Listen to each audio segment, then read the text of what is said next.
Our next speaker is going to be Eric Miller, and Eric is going to talk about engineering binding proteins as replacements for antibodies in immunoassays. Eric, thank you. All right, hello, good morning. My name is Eric Miller. I'm a PhD student in the lab of Dr. Hadley Sykes, and together with my fellow graduate student, Kiju Sung, we're looking to replace the antibodies that are traditionally used in immunoassays.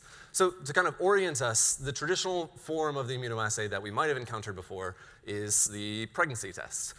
But we think about this not as a standalone assay, but more as a platform, as a format, not just for detecting pregnancy, but it can be used to detect really any sort of medical condition, be that pregnancy or malaria or HIV. And so the way these typically work, there's a common framework. So there's a solid support, there's a capture antibody, and that's a protein which uniquely recognizes and binds to some sort of biomarker of that condition. That biomarker is then bound to by a separate antibody, and that antibody has a label associated with it. And that's what allows us to see that diagnostic result with the naked eye. But if you were here last year, you heard me kind of harp on the limitations of antibodies. So namely that they are expensive and slow to produce via mammalian cell production. They're thermally unstable, so if you're making a point-of-care test, that's something to consider. They have minimal versatility, because we can't really easily tweak them at the genetic level. And then finally, they're slow to develop to address new biomarkers. And so we wanted to develop kind of a scaffold for addressing these limitations. And so the attributes that we wanted from that were to be able to produce these proteins, new proteins in bacteria. We want something that was stable, something that we could actually modify at the DNA level, and something that we could use to rapidly develop new reagents.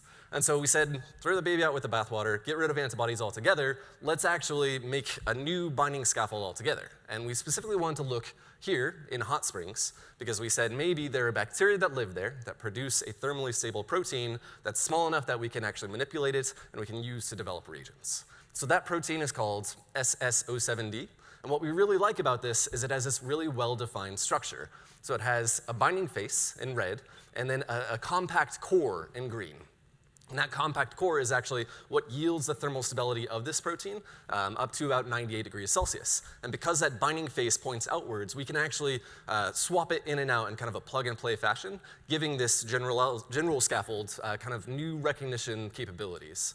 And so we validated the use of this protein kind of along all of those dimensions, so the production, thermal stability, flexibility of the platform, and its development throughput.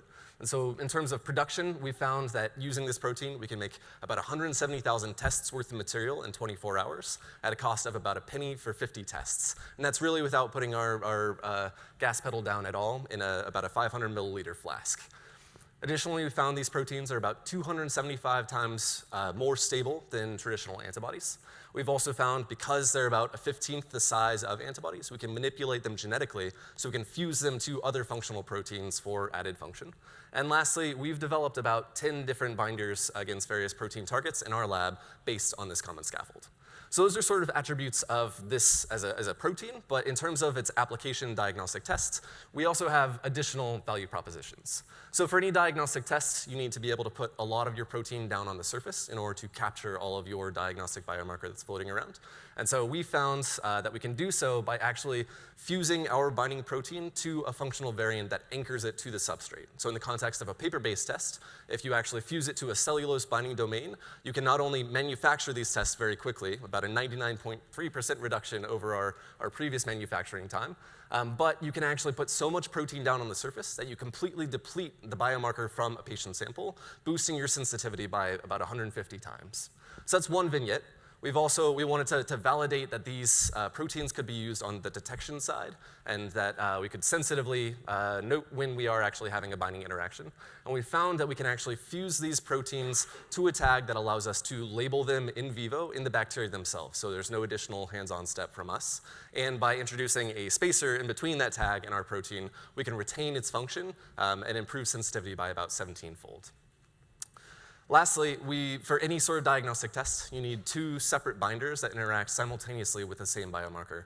And we've developed processes for quickly developing those binding pairs, taking that development timeline down from 6 months to a year down to about 2 to 4 months. And along that process, we can actually develop these binders in relevant patient samples, as well as track the specificity and binding strength of these binders.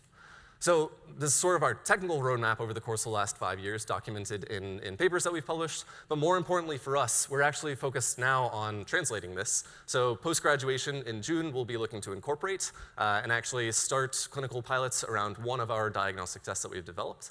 And we're also looking to expand our portfolio so we have a broader offering of diagnostic reagents that we can use to address the needs. So if we're actively seeking funders, board members, corporate clinical partners. If you're interested, please come talk with us. And generally, if you have any questions, please come meet us at our poster. I'd love to tell you about our vision for how we can take diagnostics that give you a readout of this and turn them into diagnostics that give you this readout. Thank you very much.